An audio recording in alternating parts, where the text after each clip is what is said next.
Tier 7 Skyfathers. Opening the heavy hitters of the cosmic neighborhood, we find the Skyfathers chilling in the sphere of the gods, the metaphysical suburbs where belief, magic, and old school myths actually pay the rent. The beings living here aren't just powerful, they are literally kept alive by the collective daydreams and prayers of mortals.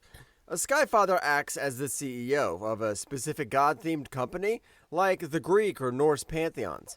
They can rewrite reality and play with matter like it's wet clay, but their jurisdiction is usually limited to their own divine territory.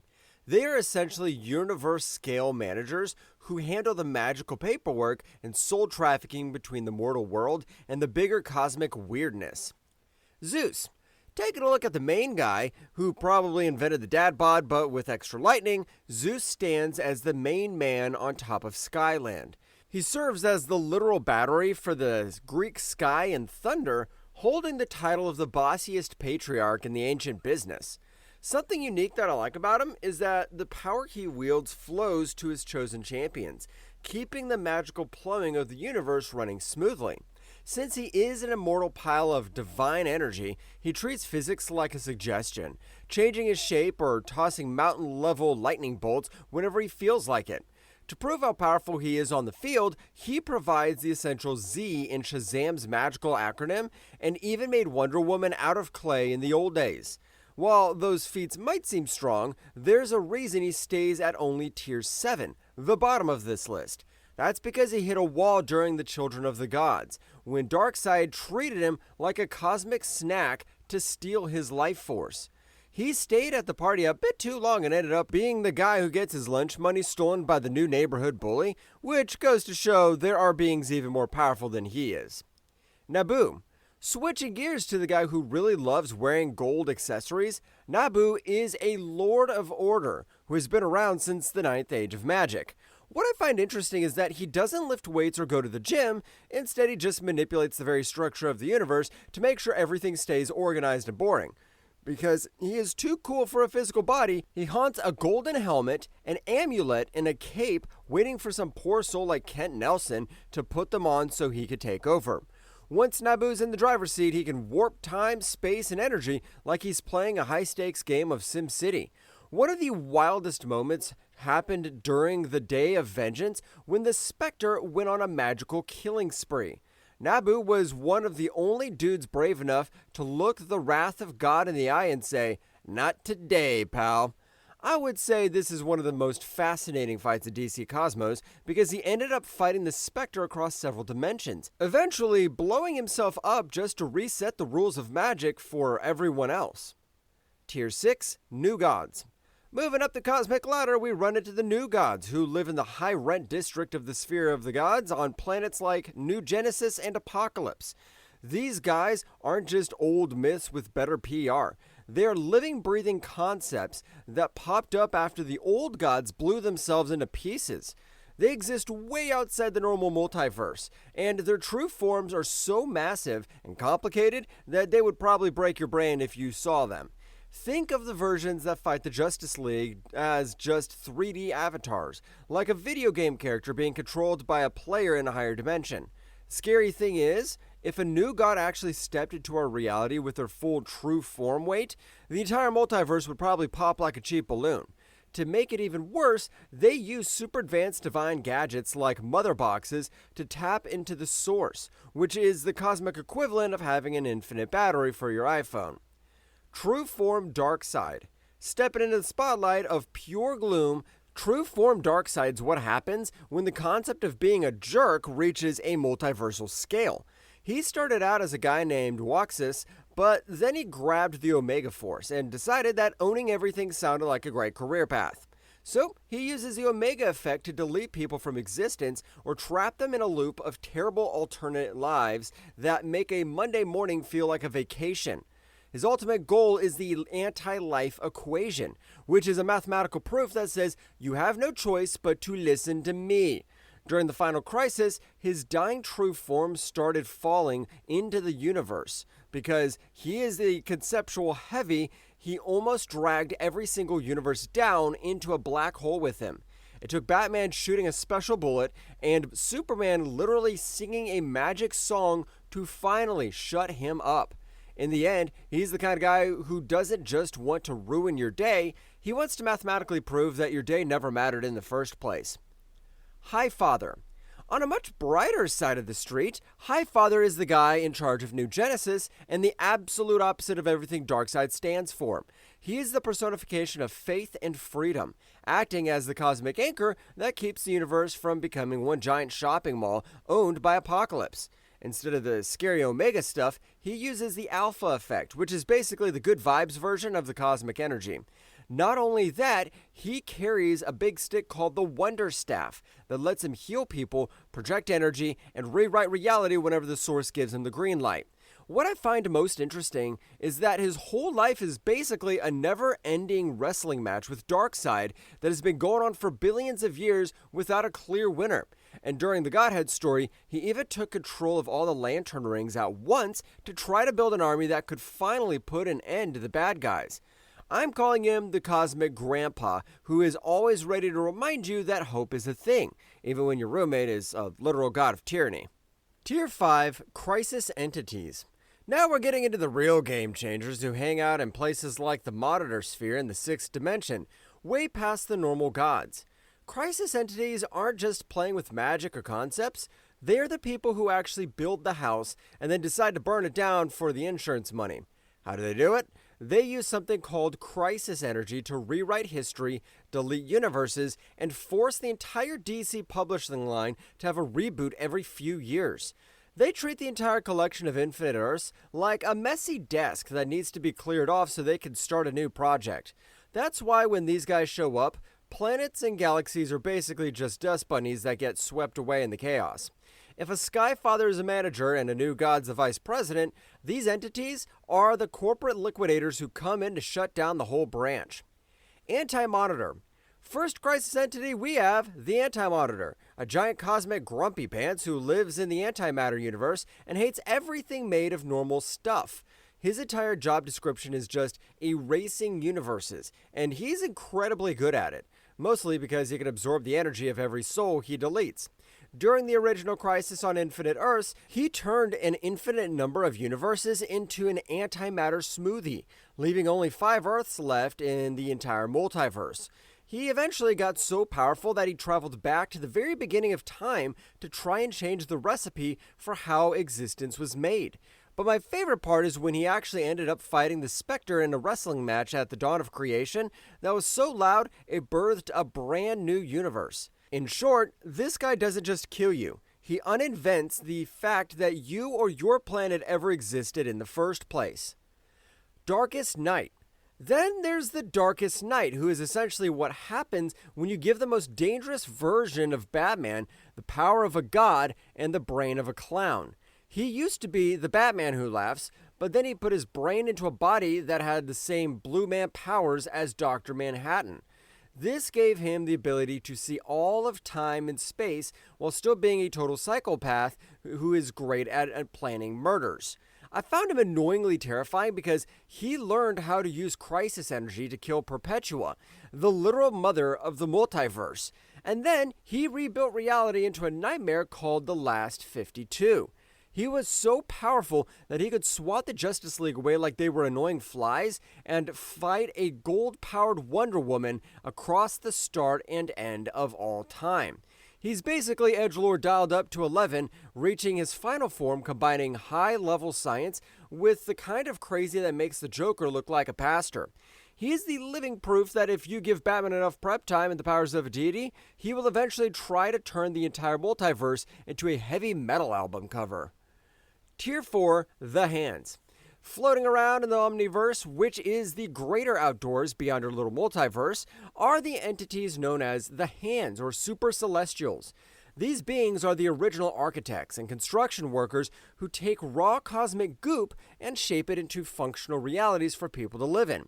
Because of that, they also act as the judges, meaning if they think a multiverse has become a dumpster fire, they have the authority to just toss it in the cosmic trash. They are so big and old that they look at our entire collection of Infinite Earths as if it were a high school science project inside a glass jar. They don't just manipulate reality, they're the ones who decided what reality was supposed to be in the first place. If you think a crisis entity is a big deal, Remember that these are the people who hired them and can fire them just as easily. Perpetua.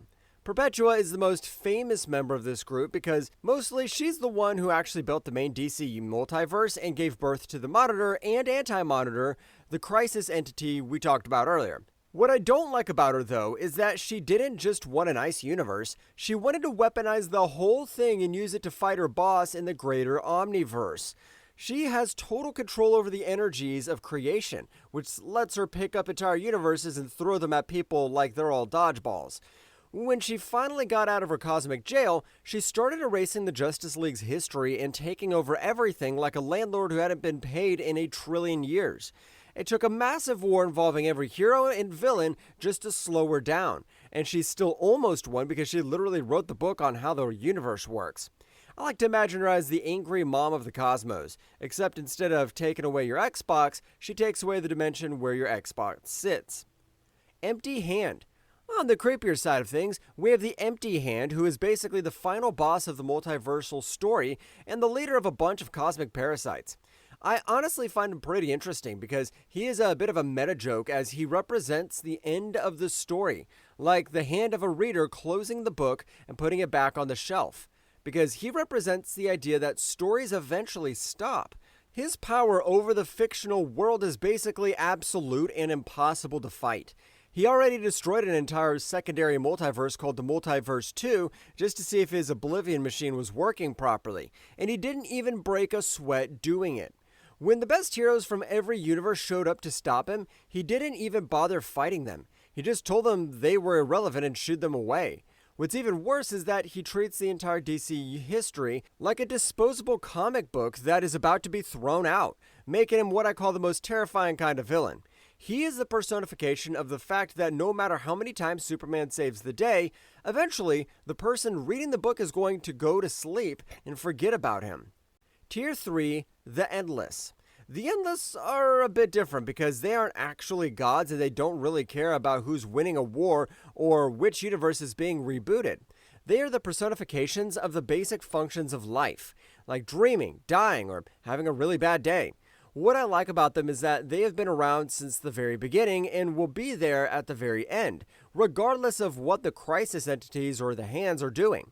And another thing, you can't really kill them because they are the ideas themselves. If you killed Death, nobody could die, which would just make her job even more complicated. While they follow a strict set of ancient rules within their own domains, they are the absolute authority. They are like the natural laws of the universe, but I love it that they have personalities and occasionally wear cool jackets. Death. Death is the second oldest sibling, and she usually looks like a nice goth girl with a silver necklace rather than a scary skeleton with a scythe. She's the personification of the end of the line, but she is also the one who welcomes you when you're born, making her a very busy lady. Her power is absolute because every single thing that lives, from a tiny bug to a multiversal god, eventually has to sit down and have a chat with her. She doesn't need to throw energy blasts or use magic because she is simply the fact that things stop existing. She was there for the first heartbeat, and she'll be the last person to leave the universe, literally locking the door and turning out the lights behind her. What's even crazier is that she once told Lex Luthor that she couldn't be bribed or controlled, even when she had cosmic powers, because she's just way out of his league. Even during the Blackest Night, when the dead start rising, she stayed completely chill because she knew that eventually everything comes back to her anyway. Destiny. Then there is Destiny, the oldest brother who is a blind guy chained to a massive book that contains every single thing that has ever happened or ever will happen. He is the personification of the script itself, meaning he already knows about every crisis, every secret identity, and what you're going to have for lunch 3 years from now. Same as Death, he doesn't act or fight because there's no point. He just turns the pages and watches the story play out exactly how it's written. He has sat through every multiversal reboot and cosmic collapse without moving an inch, because his book already had those events listed at page 4 billion. At the very end of everything, even when the other Endless are gone, he will be the last one standing in the void to finish the final chapter. Even more fascinating, he doesn't care about your free will or your heroic sacrifices because, to him, it's all just ink that dried a long time ago. Tier 2, Demiurgic Angels. Before the multiverse was even a thought, the ultimate creator made two brothers to handle the heavy lifting of building existence from a whole lot of nothing. These are the Demiurgic archangels, and they are basically the peak of what you can be without actually being God. One brother provides the raw materials, and the other brother provides the instructions on how to put it all together. Brother goals. They live way outside of time and space, and their power is so intense that just their presence can start a big bang or end reality.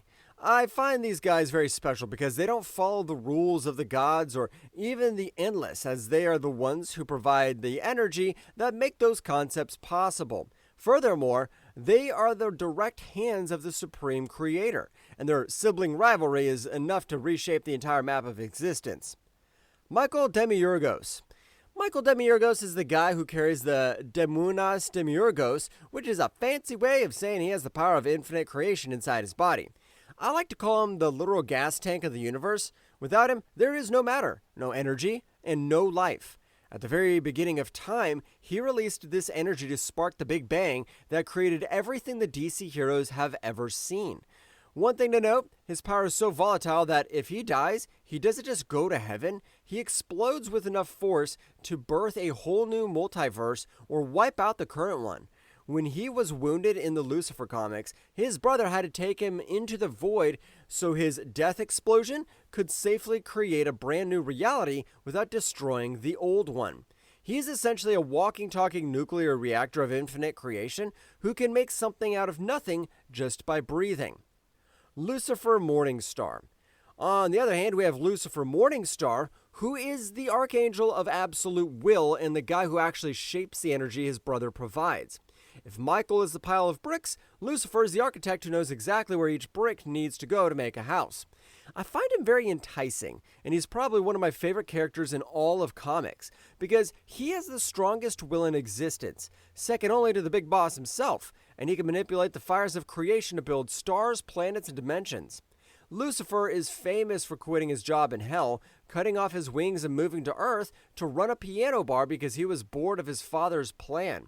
He eventually got so tired of the rules that he took Michael's energy into the void and built his own private multiverse where he was the one in charge. But his feats don't end there, because he has outsmarted every god, demon, and cosmic entity in history just because he refuses to let anyone else tell him what to do. He is the greatest rebel who proved that even if you're a creation of God, you can still find a way to make your own no smoking signs in the void. Tier 1, Absolute Peak. Finally, we hit the top of the mountain, where things stop being powerful and start being the reason everything exists. This tier is for the entities that don't have stats or power levels because they're the ones who invented the concept of a level in the first place. They are truly omnipotent, meaning they could do anything, and they are omnipresent, meaning they are everywhere at once. There's no such thing as a fight at this level because there's nobody to fight. These entities are the authors, the paper, and the ink of the entire story. If everything we've talked about so far is a giant movie, these are the people who own the studio, wrote the script, and currently are watching the film in a private theater. The Presence. The Presence is the big cheese, the supreme god of the DC universe, who usually shows up looking like a friendly old man in a suit or just a giant hand in space. He is the Alpha and the Omega, the one who made the Archangels, gave the Endless their jobs, and keeps the whole multiverse spinning. He doesn't have feats like lifting planets because the fact that the planets exist is his feat. Everything that happens, even the rebellions of Lucifer or the destructions caused by the Anti-Monitor, is all part of his massive infinite plan.